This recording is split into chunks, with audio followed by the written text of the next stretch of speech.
I just noticed a clear and distinct difference. I feel like those who support R. Kelly, and you're not going to like what I say, but I feel like those who support, it's two types of people that support R. Kelly. The older generation, because that's the same generation that allowed an entire generations of people to be abused and mistreated and kept it under the rug, and go give Uncle Paul a hug, or go put some clothes on, Uncle Paul's walking around. Like those types, she gives like that type of energy, like, excusing the abusive behavior instead of correcting it.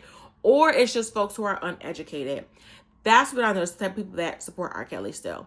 Hey y'all, welcome back to another episode of Let's Talk About Life with me, your girl Teedra, aka your favorite journalist. If you have not already, please go ahead and like and subscribe, and please comment and tell me what you're looking forward to in 2024. We're going to get right into breaking news this week. Now, unless y'all live under a rock, then you already know It Ends With Us recently debuted. That movie was getting so much press because right now, the two leads are suing each other in the film, Blake Lively and Justin Baldoni. But before that even happened, the movie was getting a lot of press because it basically centers domestic violence. Blake Lively and Justin's character are in a relationship, and there's DV involved. And a lot of critics were saying that the way that the film was written, not even so much about the way that the film was written, but the way that the author that wrote the book that the film is based on wasn't sensitive enough to domestic violence and to victims. And they said that she was too lax, just not sensitive enough. And the book was too lighthearted in a sense. So that's where the controversy started. So then when they did the press run, it was a lot of weird energy. Blake Lively was doing a lot of the press run with her husband, Ryan Reynolds, even though Justin and his production company produced the film. Blake was doing a lot of the press with her husband, which was obviously a bit strange because her husband wasn't in the film. So then it comes out, Blake Lively accuses Justin Baldoni of harassment, saying that when they were on set together, and y'all know I have my notes, saying that when they were on set together, he was highly, highly inappropriate. She filed a lawsuit against him and his production company. She alleges harassment in a coordinated smear campaign, we'll get to that in a second, that damaged her career and reputation. Baldoni and producer Jamie Heath made inappropriate comments about her and other women's bodies. It was very strange. Apparently there was a moment where Baldoni showed a photo of his naked pregnant wife to Blake because there was a birthing scene, and she already has kids, so she's already experienced birth. So I don't know why he would show her a photo of his wife. It was just a bit strange. He claims it was for context, but to be honest, you guys, I saw the movie. All of this drama made me want to watch the movie. It just came out on Netflix a few weeks ago, and the movie is really an elevated Lifetime movie. So there was nothing in this film that warranted that man showing a picture of anyone naked to Miss Lively, if that is really what happened. The smear campaign. So somehow Miss Lively obtained a bunch of text messages saying that Baldoni's camp was planning a smear campaign against her. Now, Blake Lively on her own doesn't have the best reputation. Once all this surfaced, a lot of interviews and clips were coming up. She actually has a film on Netflix called The Favor. And it's actually a really, really good movie. And I always kind of wondered, is she like her character in this movie? Because I kind of feel like she might be. But there were clips and folks talking about her. And a clip specifically of when she did an interview when she was pregnant. And the interviewer is like, oh my gosh, like, congratulations on your baby bump. And she says, oh, congratulations on your baby bump. And the interview clearly isn't pregnant. So there are so many examples of Blake Lively being not very nice, to say the least, but that obviously does not mean that she deserves to be harassed on set, and that obviously does not mean that she deserves to have a smear campaign against her, allegedly, if that is really what happened. Now, where things get very interesting, especially for me as a journalist, because one thing that I learned in grad school, in journalism school, was that it's very hard to sue for libel. Libel is basically defamation through a publication, and Baldoni is suing the New York Times, and he accused the newspaper of publishing a biased and unverified story based on Lively's claims. I mean, that's essentially what a story is. It's based on claims, but what separates a credible news organization like the Times from like a blog is that they'll have actual receipts to go along with the claims, or they won't print it. Their reporting is airtight. So I'm very interested to see what's gonna happen with this case, and I'm gonna follow this case because I seriously doubt that Baldoni is gonna win a libel case against the New York Times. And the Times says they have the documentation to back up every single thing that they printed. But Baldoni's agency did drop him following the harassment allegations. So we'll see. That movie did very well in the box office, though, surprisingly. And again, it was really giving an elevated Lifetime movie. It wasn't anything extremely special. Even the way they handled domestic violence, I wasn't impressed. I feel like they handled it with kid gloves, and I thought it could have been done a bit more, with a bit more substance, a bit more nuanced. Teedra Moss. Do y'all remember Teedra Moss? Visions of you and I. Okay, I'm not a singer. Anyway, so she was getting dragged on social media. It was going both ways because she was dragging back. She was pulling back. She went on Tank's podcast, you guys, R&B Money Podcast. And it's actually a cool podcast. Tank and his co-host, they just like geek out over R&B music. It's actually really, really good. And he had Teedra Moss on there, and he was asking her questions all about the industry and her experiences and who some of her favorite people are in the industry. Teedra just had to go on and say R.Kelly. And this is what frustrates me with people like Teedra in the music industry, is that to say R.Kelly, I get it. He can sing and dance very well. I get it. But it's just like there are so many other talented writers and artists out there. It's like for me, right? I really am struggling with this whole Jay-Z thing and these allegations because I love Jay-Z. I'm a super fan. But baby, once these allegations come out and if he's convicted, I'm not going to talk about Jay-Z and how great he is anymore. Like, no, you're assaulting children. And remember, R.Kelly is serving a 20-year, allegedly. R.Kelly is actually serving a 20 years sentence for child abuse. So to say R.Kelly is very distasteful. It's very insensitive to the victims. And it very much gives like, oh, well, it didn't happen to me. It didn't happen to somebody I know. So I don't care about it. Because I promise if R.Kelly assaulted her or God forbid her or someone that she knew, she would not sit up there and say, oh, but R.Kelly was the greatest. R.Kelly is the greatest songwriter of all time. If R.Kelly slapped her mom in the face, she's not going to sit there and say, oh, R.Kelly is the greatest. It's people like that who are only identifying and saying these things because it doesn't directly affect her. And people like that are dangerous. And it shows a difference between older generations and like Gen Z and millennials, because, you know, we'll cancel you real quick. We certainly believe in cancel culture. I will not give you my money and support you if you are a known abuser. The moment I find out that you're abusing someone, I don't care how well you can sing or tap dance. I don't care. I'm canceling you.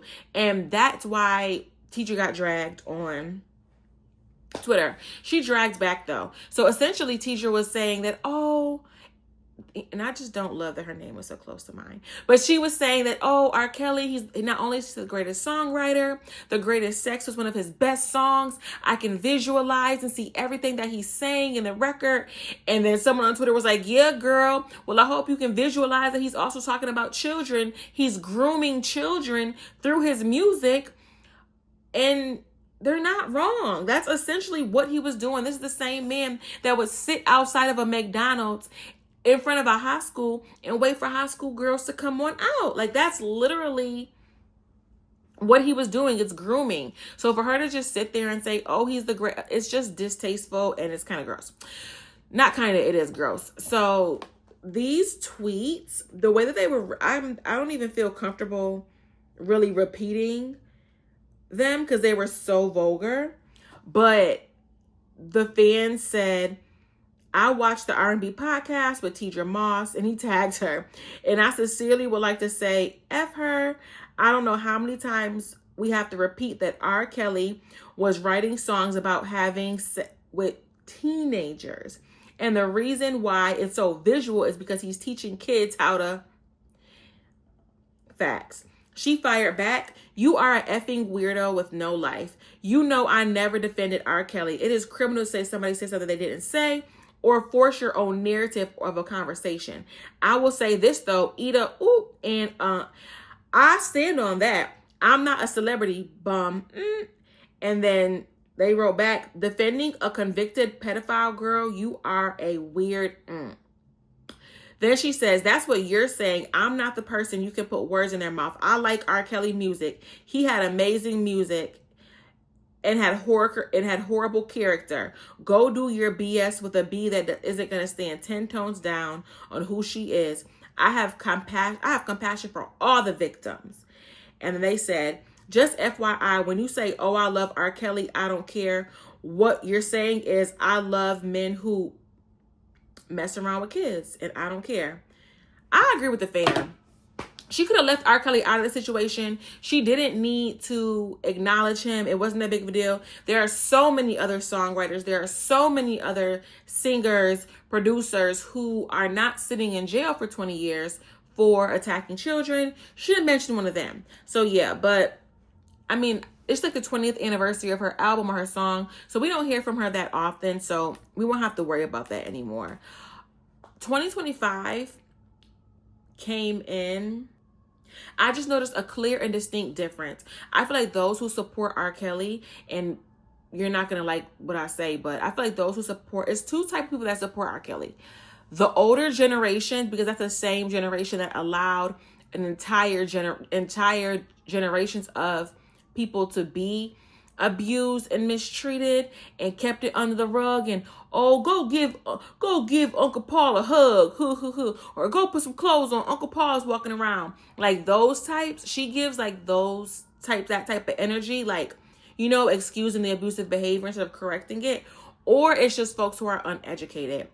That's what I know, the type of people that support R. Kelly still and still talk about him. And I don't mean formally uneducated. I just mean uneducated in general about abuse, about how grooming works, about how it impacts people, how it impacts generation, the lingering effects.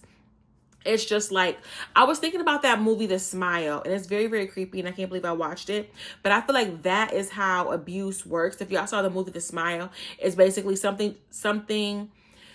How the spirit works is somebody witnesses someone die, and then once they witness it and it's like really weird, then they are possessed with the spirit, and then they go off and same thing, and the cycle just repeats itself. They off themselves in front of somebody else, and the cycle just repeats themselves. And I feel like that's how abuse works. And then there's all the people around that don't do anything, and that's how abuse works.